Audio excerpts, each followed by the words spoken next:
ನಮಸ್ಕಾರ, ನಾನು ಶಿಲ್ಪಾ. ಮನೆ ಪಾಕಕ್ಕೆ ಮತ್ತೊಮ್ಮೆ ಸ್ವಾಗತ. ನಮ್ಮ ಇವತ್ತಿನ ರೆಸಿಪಿ ಮಾವಿನಕಾಯಿ ಚಿತ್ರಾನ್ನ. ಮಾವಿನಕಾಯಿ ಚಿತ್ರಾನ್ನ ಮಾಡೋದ್ರಲ್ಲಿ ಎರಡು ರೀತಿ ಇದೆ. ಒಂದು ಮಾವಿನಕಾಯಿನ ತುರಿದು ಮಾಡ್ತಾರೆ, ಹಾಗೂ ಮಾವಿನಕಾಯಿನ ರುಬ್ಬಿ ಚಟ್ನಿ ತರ ಮಾಡಿನೂ ಮಾಡ್ತಾರೆ. ನಾನಿವತ್ತು ಮೊದಲನೇ ವಿಧಾನವನ್ನ ತೋರಿಸ್ತಾ ಇದ್ದೀನಿ. ಇಂಗ್ರೀಡಿಯೆಂಟ್ಸ್ ಏನೇನು ಬೇಕು ಅನ್ನೋದನ್ನ ಡಿಸ್ಕ್ರಿಪ್ಷನ್ ಬಾಕ್ಸ್ ನಲ್ಲಿ ಕೊಟ್ಟಿದ್ದೀನಿ. ಈಗ ಬೇಗ ಹೇಗೆ ಮಾಡೋದು ಅನ್ನೋದನ್ನ ನೋಡೋಣ.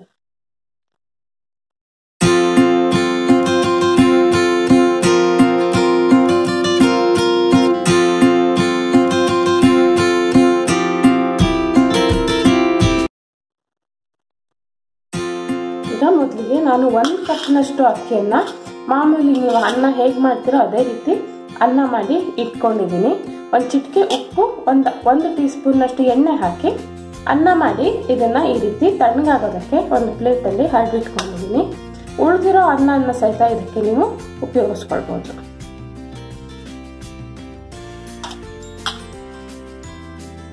ಈಗ ಒಂದು ಬಾಣಲೆಯಲ್ಲಿ ನಾನು 2 ಟೇಬಲ್ ಸ್ಪೂನ್ನಷ್ಟು ಎಣ್ಣೆಯನ್ನ ಬಿಸಿ ಮಾಡೋದಕ್ಕೆ ಇಟ್ಕೊಂಡಿದ್ದೀನಿ.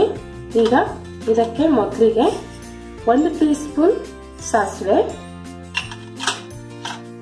1 ಟೀ ಸ್ಪೂನ್ ಉದ್ದಿನಬೇಳೆ, 1 ಟೀ ಸ್ಪೂನ್ ಕಡಲೆಬೇಳೆ ಇದಿಷ್ಟನ್ನ ಹಾಕಿ ಸಾಸಿವೆ ಚಿಟ್ಪಿಟಿ ಅನ್ನೋವರೆಗೆ ಹಾಕಿ ಈ ಬೇಳೆಗಳು ಸ್ವಲ್ಪ ಕೆಂಪಾಗೋವರೆಗೆ ಒಂದು 2 ನಿಮಿಷ, 2 ಸೆಕೆಂಡು ಇದನ್ನ ಈ ರೀತಿ ಸ್ವಲ್ಪ ಕೈ ಆಡಿಸ್ಕೊಳ್ಳೋಣ.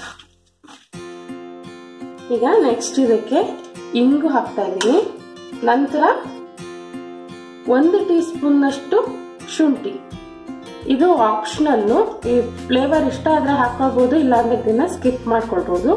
1 ಟೀ ಸ್ಪೂನ್ನಷ್ಟು ಸಣ್ಣದಾಗಿ ತುರಿದಿರೋ ಶುಂಠಿ, 3 ರಿಂದ 4 ಹಸಿಮೆಣಸು ಅಥವಾ ಖಾರಕ್ಕೆ ಎಷ್ಟು ಬೇಕೋ ಅಷ್ಟು, ಹಾಗೂ ಒಂದು 7 ರಿಂದ 8 ಕರಿಬೇವಿನ ಎಲೆಗಳನ್ನ ಹಾಕಿ ಹಸಿಮೆಣಸು ಸ್ವಲ್ಪ ಬಾಡೋವರೆಗೆ ಒಂದು 2 ನಿಮಿಷ, ಶುಂಠಿನೂ ಹಸಿ ವಾಸನೆ ಹೋಗೋವರೆಗೆ ಇದನ್ನ ತಯಾರಿಸ್ಕೊಳ್ಳೋಣ.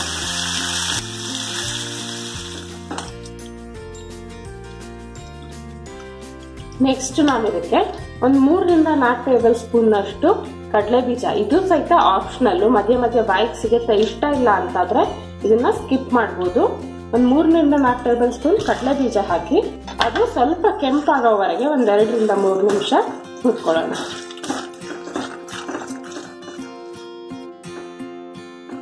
ಈಗ ನೆಕ್ಸ್ಟ್ ನಾವಿದಕ್ಕೆ 1/2 ಟೀ ಸ್ಪೂನ್ನಷ್ಟು ಅರಿಶಿನ ಪುಡಿಯನ್ನ ಹಾಕ್ತಾ ಇದ್ದೀನಿ.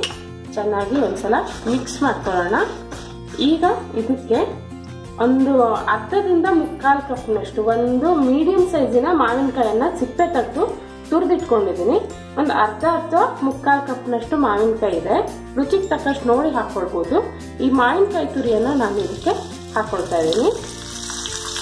ಮಾವಿನಕಾಯಿ ತುರಿ ಸ್ವಲ್ಪ ಬಾಡೋವರೆಗೆ, ಅದರಲ್ಲಿರೋ ನೀರಿನಂಶ ಸ್ವಲ್ಪ ಕಮ್ಮಿ ಆಗೋವರೆಗೆ ಒಂದು 2 ರಿಂದ 3 ನಿಮಿಷ ನಾವು ಇದನ್ನ ಫ್ರೈ ಮಾಡ್ಕೊಳ್ಬೇಕು.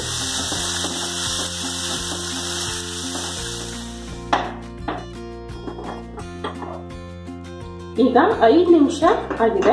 ಮಾವಿನಕಾಯಿ ಚೆನ್ನಾಗಿ ಬೆಂದಿದೆ ನೋಡಿ. ಇದು ಸೈಡಿಂದ ಎಣ್ಣೆಯನ್ನ ಬಿಡ್ತಾ ಇದೆ. ಈಗ ಇದಕ್ಕೆ ನಾವು ಉಪ್ಪನ್ನ ಹಾಕೊಂಡು ಮಿಕ್ಸ್ ಮಾಡ್ಕೊಳ್ಳೋಣ. ರುಚಿಗೆ ತಕ್ಕಷ್ಟು ಉಪ್ಪನ್ನ ಹಾಕೊಳ್ಳೋಣ. ಅನ್ನಕ್ಕೆ ಒಂಚೂರು ಉಪ್ಪು ಹಾಕಿರೋದ್ರಿಂದ ಸ್ವಲ್ಪ ನೋಡ್ಕೊಂಡು ಉಪ್ಪು ಹಾಕೊಳ್ಳೋಣ. ಈಗ ಉಪ್ಪನ್ನ ಚೆನ್ನಾಗಿ ಇದ್ರ ಜೊತೆ ಮಿಕ್ಸ್ ಮಾಡಿ ಗ್ಯಾಸನ್ನ ಆಫ್ ಮಾಡಿ ಪಾತ್ರೆಯನ್ನ ಕೆಳಗಡೆ ಇಳಿಸ್ಕೊಳ್ಳೋಣ. ಈಗ ಈ ಒಗ್ಗರಣೆಗೆ ನಾನು ಮಾಡಿಟ್ಕೊಂಡಿರೋ ಅನ್ನನ ಹಾಕ್ತಾ ಇದ್ದೀನಿ. ಈಗ ಇದಕ್ಕೆ 1/2 ಕಪ್ನಷ್ಟು ಹಸಿ ತೆಂಗಿನ ತುರಿಯನ್ನ ಹಾಕ್ತಾ ಇದ್ದೀನಿ. ಇದು ಆಪ್ಷನಲ್ಲು. ತೆಂಗಿನ ತುರಿ ಇಷ್ಟ ಇಲ್ಲ ಅಂತಂದ್ರೆ ನೀವು ಇದನ್ನ ಹಾಗೇನೆ ಸರ್ವ್ ಮಾಡ್ಬೋದು. ಆದ್ರೆ ತೆಂಗಿನ ತುರಿ ಹಾಕಿದ್ರೆ ಸ್ವಲ್ಪ ಚೆನ್ನಾಗಿರೋ ಫ್ಲೇವರ್ ಬರುತ್ತೆ. ಹಾಗಾಗಿ ಒಂದು 1/2 ಕಪ್ನಷ್ಟು ನಾನು ತೆಂಗಿನ ತುರಿಯನ್ನ ಇದಕ್ಕೆ ಹಾಕೊಳ್ತಾ ಇದ್ದೀನಿ. ಈಗ ನಿಧಾನಕ್ಕೆ ಇದನ್ನ ಮಿಕ್ಸ್ ಮಾಡ್ಕೊಳ್ಳೋಣ.